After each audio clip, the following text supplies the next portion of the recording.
afternoon.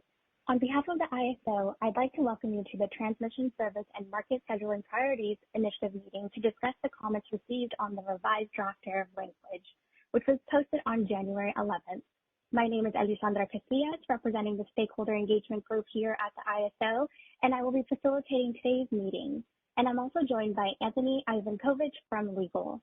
The presentation and other materials related can be found on the initiative webpage. Next slide, please. Some housekeeping reminders. This call is being recorded and the video file will be posted on the initiative webpage for information and convenience purposes only. The recordings and any related transcription should not be reprinted without the ISO's permission. The meeting is structured to stimulate dialogue and engage different perspectives. Please keep comments professional and respectful. Also, please try and be brief and refrain from repeating what has already been said so that we can manage the time efficiently. Next slide, please. Instructions for raising hands. We will pause for questions periodically throughout the meeting. You can raise your hand by selecting the hand icon above the chat window in WebEx. Or if you joined via audio only, press #2 on your device. Remember to please state your name and affiliation first. If you need technical assistance during the meeting, please send a chat to the event producer. Please remember to state your name and affiliation before making your comment. You may also send your question via chat to all panelists. Next slide, please. For today's agenda, after I'm finished with the introduction, I'll turn it over to Anthony Ivankovich, who will walk through the revised draft tariff language changes, and from there, I'll go over the next steps at the end of the meeting. Next slide, please. A graphic depicts ISO's stakeholder process. We are in the draft tariff development phase of the stakeholder process, and I'll review the next steps. We'll review the next steps in the process at the end of the presentation. And from here, I will turn it over to Anthony Ivankovich.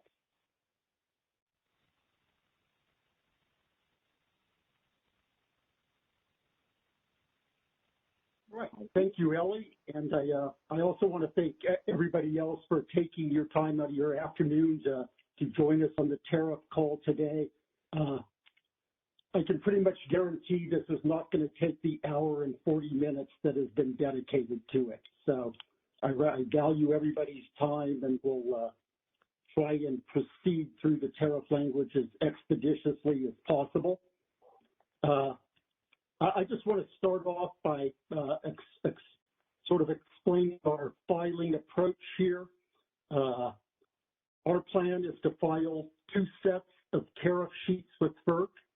The first set of tariff sheets will be those that would replace the existing interim tariff sheets, and they would be in effect for the period June 1, 2022, 31, 2024.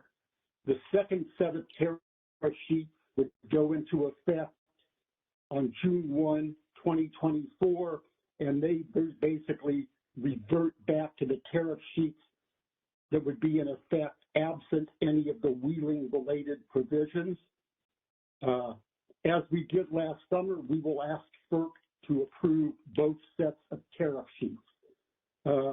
This approach follows what we did last summer, and it also follows the approach that we did with the Aliso Canyon provisions several years ago.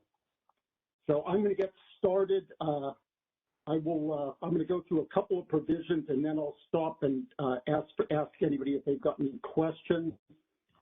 So first, I'm going to start at 30.5.1a. No changes to this since we talked in December. I do note that we have removed the word, we had earlier removed the wording that refers to June and July and August of 2021.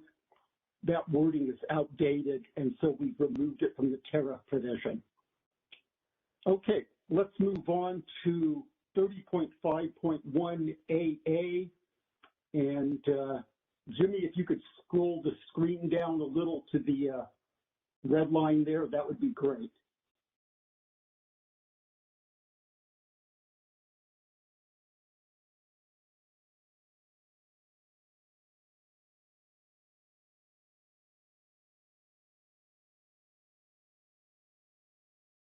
Is there any way we could scroll the tariff language down to Section A, to the edit in Section AA?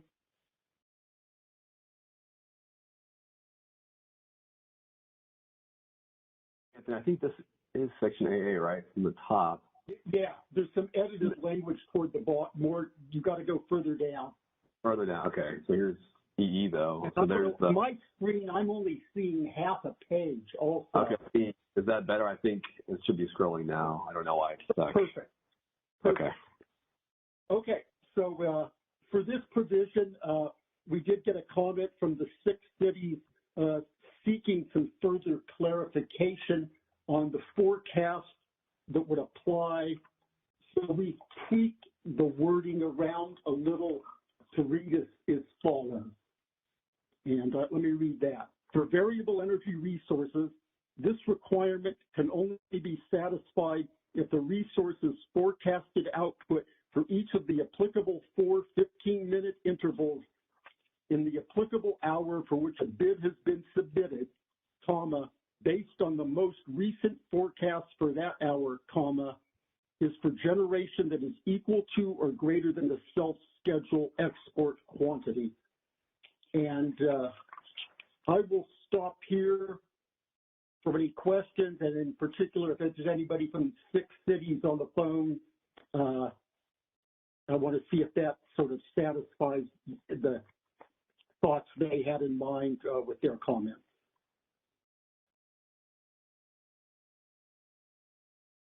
It just looks like we do have a caller in the question queue. And caller, your line is now unmuted. This is Meg McNeil with Thompson Coburn for 6 cities. Can you hear me okay?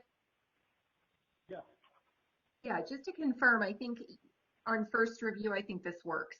So thanks for addressing that. Okay. Thank you for your comments. Appreciate it. Sure thing.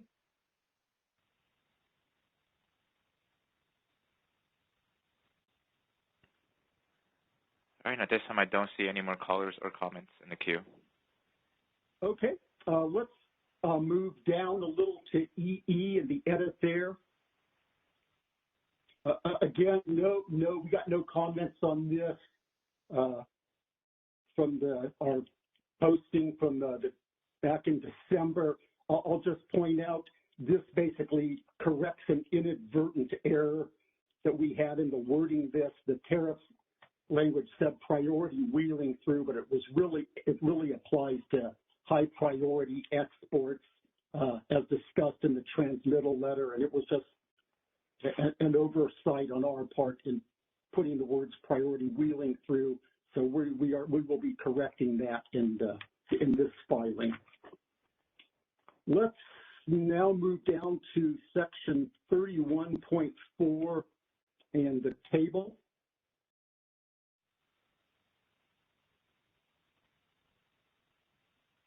Again, for purposes here, no edits from the prior draft that was posted. The gray text represents, wording that reflects the compliance filing where we were asked to put in the penalty parameters. And so that's why this is highlighted to show what language is pending in the compliance filing. But again, no edits here from what we previously posted in December. Let's move on to 31.5.5.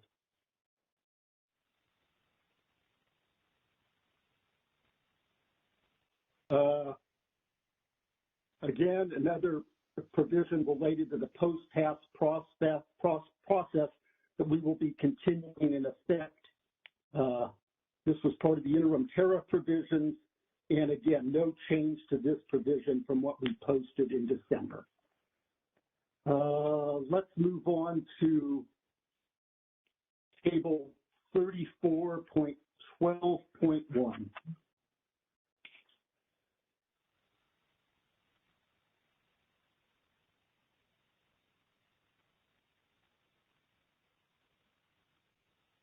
And again, these, reflect, are redlined the interim provisions pertaining to wheel-throughs.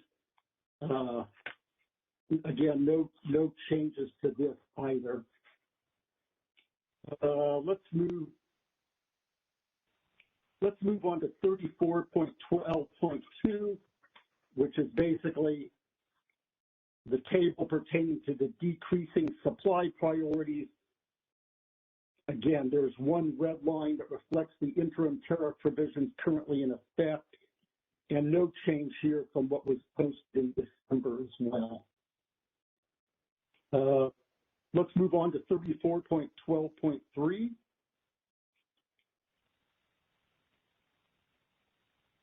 And again, no changes here from what was posted in December. I will note that what we posted in December did have some clarification word changes in response to, I believe it was SVP. We basically changed the term CAISO load to load within the CAISO balancing authority, and that's within 2 places of this section. And again, it was a clarification edit that they requested, and this was included in December. Lastly, we have from Appendix A the definition of priority wheeling through. We are continuing the same definition that's already in effect. The language here reflects what was included in the posting in December. I will note that we had one comment, I believe it was from SRP, a question of whether somebody had a contract that included all of these hours, Monday through Saturday, but also included Sunday and or a NERC holiday, would it be covered under the priority wheeling through? And the answer is yes. As long as you've got the Monday through Saturday part, if you've got Sunday or a holiday as well, you still qualify for the priority wheeling through. I'm going to stop now, and I will take any questions on this set of tariff provisions. All right, this looks like we do have a caller in queue. And caller, your line is now unmuted. Hey, Anthony. Steve Greenlake Brookfield. How are you?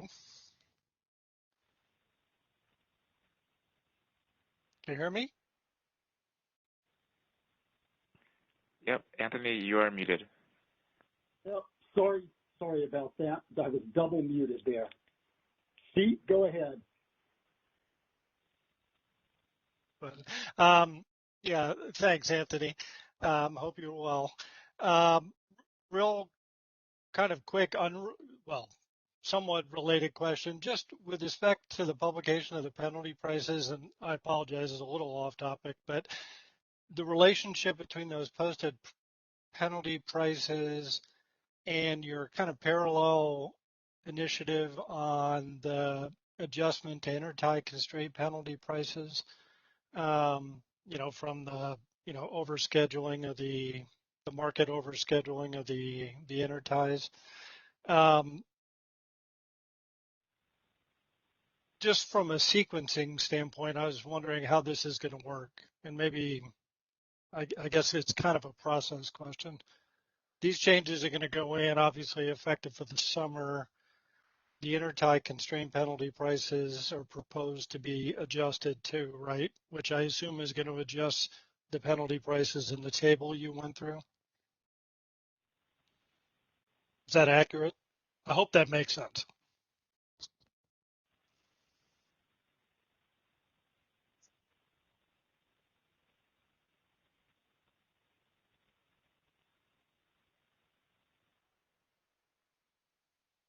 Anthony, you're double muted again. Well, I don't know how that's possible given I haven't touched any buttons, but the computer world will do what it does. Did you hear the question, Anthony? Or yeah, I heard it. I'm not certain whether that filing would affect any of these prices or not. I'm not certain that it does. That would be, Guillermo. He's not on the call. Okay, that's fine. I know. Obviously that filing would come after this filing, and we would have to, which FERC has not yet, FERC has not yet acted on the sort of the penalty price compliance filing, if it did affect these prices, we would have to be changing them and justifying them in that filing as well. But Right. Yeah. to my knowledge, I'm not certain that they do affect these prices. And Anthony, we've got Brad Cooper that on the line that could speak a little bit to that timing here. Okay.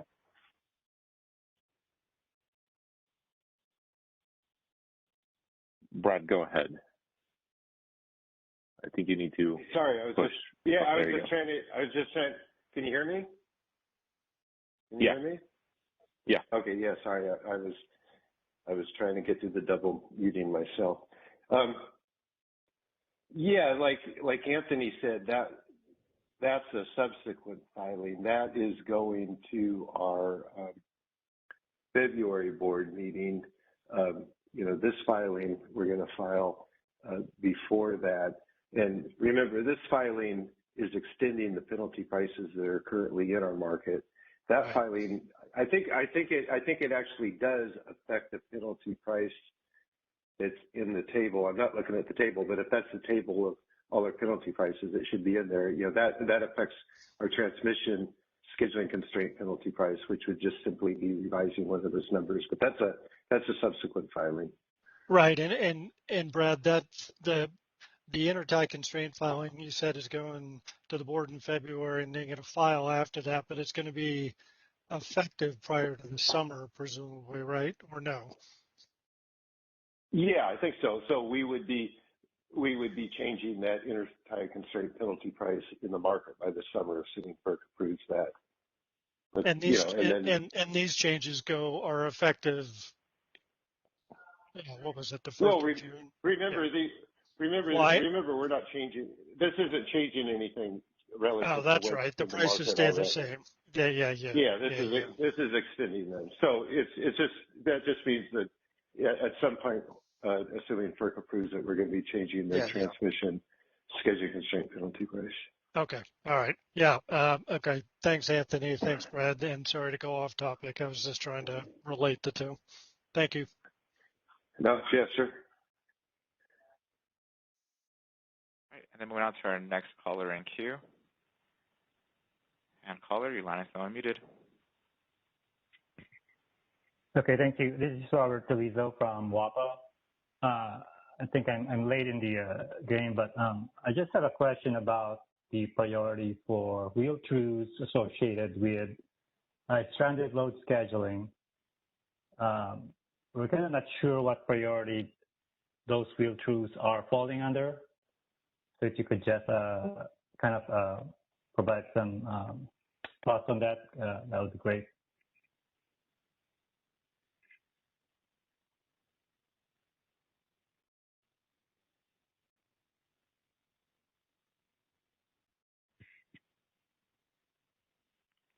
And Anthony, just be sure you're unmuted.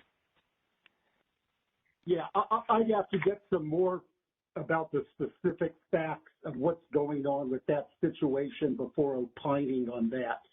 So, Robert, I would suggest that you set up a separate call with us to talk about that issue so we could get the specific facts there so we can, offer a proper opinion regarding that. Sounds good. Thank you, Anthony. I will do.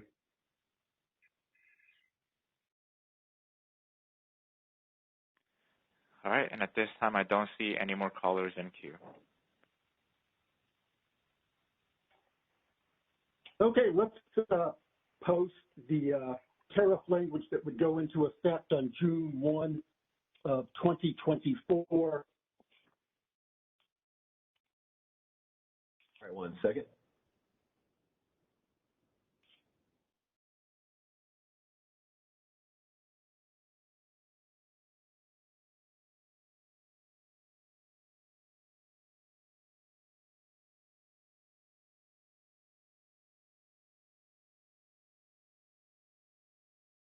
Are you able to see that, Anthony?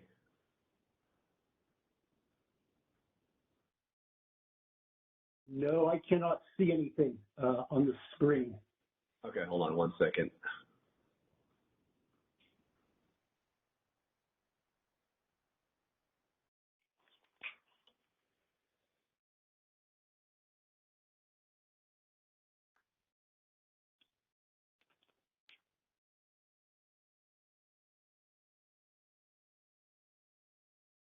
Chris, I'm sharing my screen, but I'm not sure if you guys are seeing what I'm seeing. I see the Word document on screen. Okay, perfect. Okay, I don't think there's a lot to go through here, with one exception. These are the same provisions that were in place in our December posting. And really what we're doing here is like we did in last year's filing. Effective June 1, 2024, we would basically be eliminating all of the tariff provisions related to the wheeling throughs, and they would basically revert back to the provisions that would have no reference to any of these wheeling through tariff provisions.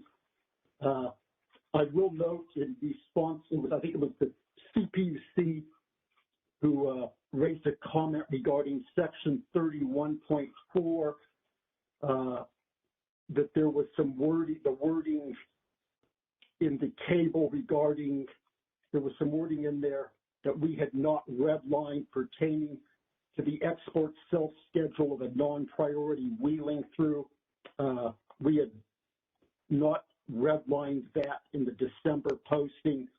We have now redlined that to make it clear that that language will be terminating effective June 1 on 2024. All of the other revisions are the same as what was reflected in December. I don't think we need to walk through anything. This pretty much parallels what we did last summer and eliminates pretty much the same provisions as would have been eliminated for this coming summer. So I will stop there and take any questions on the June 1, 2024 comment.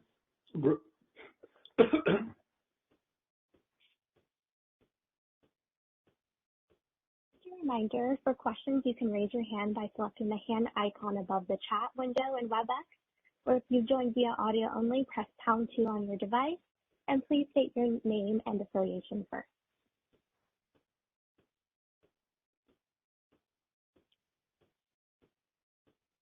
And at this time, I don't see any callers in queue.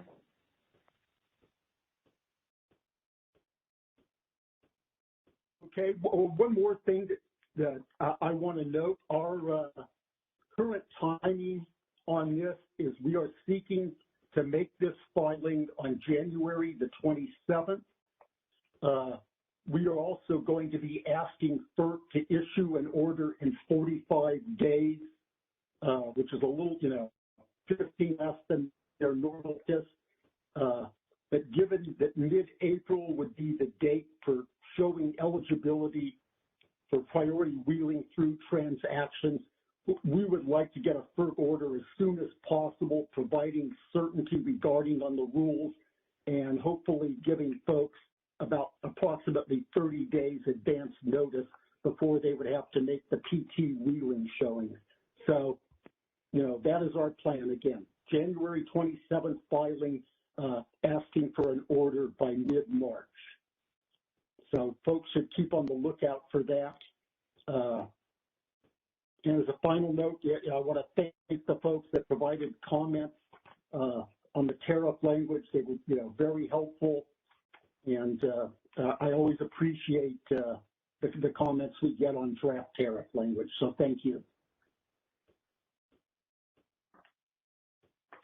So Ellie, I'm going to turn it back over to you if there's no more questions.